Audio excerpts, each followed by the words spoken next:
उन पे लाठियां चलाई गई, उनके टेंट तोड़ दिए गए, वहां से बिजली काट दी गई। दिल्ली पुलिस का क्या रवैया रहा है? अच्छा, लाइट काट दी गई है, क्या जानबूझ के लाइट कटवाया गया है? छात्रों पर लाठीचार्ज हुए, कहा जा रहा है कि जो दिल्ली पुलिस थी वो सिविल ड्रेस में थी, ऐसा कुछ। रात के 2 बजे तक हमें खबर आ रही थी कि 2 बजे तक उन्हें पुलिस स्टेशन के बाहर रुकना पड़ा।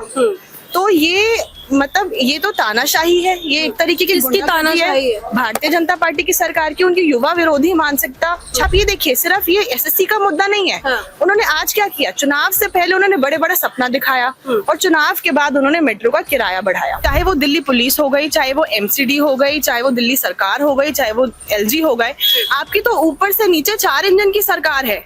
तो सारी अकाउंटेबिलिटी आपकी बनती है। और आपने जो भी स्टेप्स आज तक उठाए हैं, चाहे वो महिलाओं, आपने किस समुदाय का भला किया है, किसानों का, महिलाओं का, छात्रों का। Association of students for alternative politics, ASAP, जो आम आदमी पार्टी की छात्र विंग है, हम सड़कों पे उतरेंगे, देश के युवाओं और देश के छात्रों के साथ सड़कों पर उतरेंगे। इस तरीके से सोशल मीडिया पे बीते रात का वीडियो वायरल हो रहा है, उसकी सभी लोग निंदा कर रहे हैं।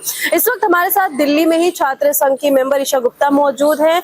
इनसे बात करेंगे कि आखिर इस प्रोटेस्ट को कैसे देखती हैं, छात्राओं के साथ, छात्रों के साथ जो कुछ ईशा हो रहा है, इसको आप कैसे देखती हैं, वो भी दिल्ली में। जी, अगर आप देखें, जो एसएससी के मिसमैनेजमेंट का मुद्दा था, उसे दोनों छात्र भी और टीचर्स भी कई टाइम से उठा रहे हैं। उन्होंने पहले अपने छोटे लेवल पर, लोकल लेवल पे करा उसका प्रदर्शन, और आज क्योंकि उन्हें कोई रिस्पांस नहीं मिला, इतने फ्रस्ट्रेटेड हैं स्टूडेंट्स भी और टीचर्स भी, उन्हें रामलीला मैदान पे जाना पड़ा। और सिर्फ दिल्ली के छात्र नहीं है, ये पूरे देश से छात्रों को मोबिलाइज किया गया, जो परेशान थे, टीचर्स जो परेशान थे, और उन्होंने इतनी मेहनत करके वो रामलीला मैदान तक पहुंचे। आप ये देखिए कि टीचर्स की सैलरी कितनी होती है, बच्चों के पास कितने साधन होते हैं, उसके बावजूद वो इतनी दूर से अपने खुद के पैसे लगाकर रामलीला मैदान तक पहुंचे। और वहां पर जब उन्होंने अपनी आवाज उठाने की कोशिश करी, दिल्ली जो देश की राजधानी है, वहां पर उन पे लाठियां चलाई गई, उनके टेंट तोड़ दिए गए, वहां से बिजली काट दी गई, और महिला छात्रों पर भी लाठियां चलाई गई। और रात के 2 बजे तक हमें खबर आ रही थी कि 2 बजे तक उन्हें पुलिस स्टेशन के बाहर रुकना पड़ा। तो ये मतलब ये तो तानाशाही है, ये एक तरीके की किसकी तानाशाही है? भारतीय जनता पार्टी की सरकार की, उनकी युवा विरोधी मानसिकता, छात्र विरोधी मानसिकता सामने आती जा रही है। आप ये देखिए, सिर्फ ये एसएससी का मुद्दा नहीं है। उन्होंने आज क्या किया, चुनाव से पहले उन्होंने बड़े बड़ा सपना दिखाया और चुनाव के बाद उन्होंने मेट्रो का किराया बढ़ाया।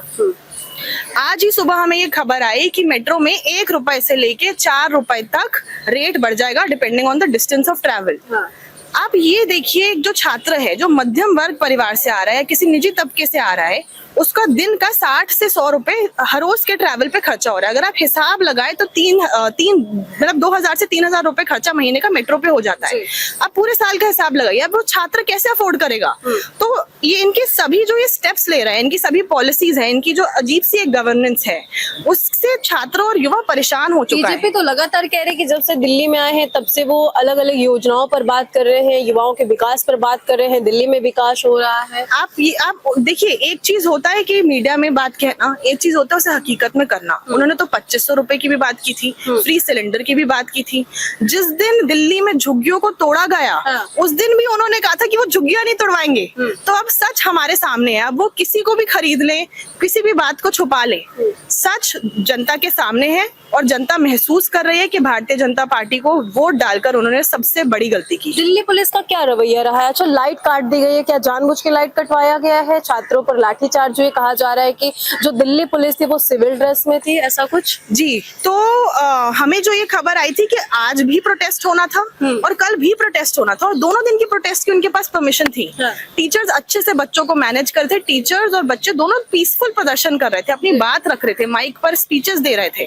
और इसके बाद भी उन्होंने वो आए और सब पे लाठियां चलाई और महिलाओं पे भी लाठियां चलाई, उनका टेंट तोड़वा दिया। दिल्ली में प्रोटेस्ट करने पर महिलाओं पे लाठियाचार्ज हो रही है, आखिर ये हक पुलिस को किसने दिया है? ये आप उन्हीं से पूछिए। नहीं, इसको आप लोग कैसे देख रहे हैं? आप लोग के मन में क्या सवाल आ रहे हैं दिल्ली पुलिस को लेकर, क्या दिल्ली सरकार को लेकर? देखिए, चाहे वो दिल्ली पुलिस हो गई, चाहे वो एमसीडी हो गई, चाहे वो दिल्ली सरकार हो गई, चाहे वो एलजी हो गए, आपकी तो ऊपर से नीचे 4 इंजन की सरकार है।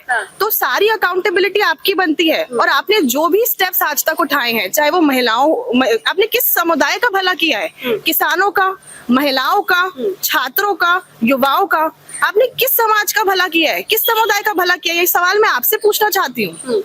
आखिर अब आप लोगों का क्या कुछ कदम आगे रहेगा? क्या आंदोलन ऐसे ही जारी रहेगा, दिल्ली में प्रोटेस्ट जारी रहेगा, या फिर और भी कुछ अलग मांगे होने वाली हैं? Association of students for alternative politics ASAP, जो आम आदमी पार्टी की छात्र विंग है, हम सड़कों पे उतरेंगे, देश के युवाओं और देश के छात्रों के साथ सड़कों पर उतरेंगे। इस मेट्रो में जो 50% रियायत की मांग है जो दिल्ली के छात्रों के लिए, ये हम उठाते रहेंगे और साथ ही साथ पूरे देश में जहां पर भी छात्रों के साथ इंसाफ होगा, इन सभी मुद्दों को हम उठाएंगे। क्या छात्र खुश नहीं है बीजेपी गवर्नमेंट से? बिल्कुल भी खुश नहीं है। आप ये देखिए, जो कॉलेजों की फीस है वो बढ़ती जा रही है, किताबें महंगी होती जा रही हैं, मेट्रो का किराया तो आपने बढ़ा ही दिया, तो छात्र खुश किस बात से होगा? रोजगार वैसे भी नहीं है, स्किल डेवलपमेंट इस देश में वैसे भी नहीं है। आप ये देखिए, पूरे जो हमारे देश है बाहर के, जापान हो गया, अमेरिका हो गया, बड़े बड़े देश हैं, वो एआई की बात कर रहे हैं, वो टेक्नोलॉजी की बात कर रहे हैं, और आप हमारे बच्चों को तो कुछ सिखा नहीं पा रहे। हमारी क्वालिटी ऑफ एजुकेशन की क्या हालत है? एजुकेशन रिफॉर्म्स की बात करनी चाहिए, हमें अच्छी एजुकेशन पॉलिसीज की बात करनी चाहिए, और हमारे बच्चों को अगर वो कुछ बात उठा रहे हैं तो उन पे लाठियां चलाई जा रही है। तो आप हमारे देश की सिचुएशन तो आप ही एनालाइज कर सकते हैं। बहुत बहुत धन्यवाद हमसे जुड़ने के लिए। तो आपने देखा, आम आदमी पार्टी छात्र विंग की मेंबर ईशा गुप्ता ने साफ तौर पे सवाल खड़े किए हैं भारतीय जनता पार्टी पर, दिल्ली गवर्नमेंट पर। वहीं इनकी बातों को लेकर आपकी क्या राय है, कमेंट में जाकर जरूर बताइएगा। मैं ज्योति सहवी कृपा के साथ, दिल्ली।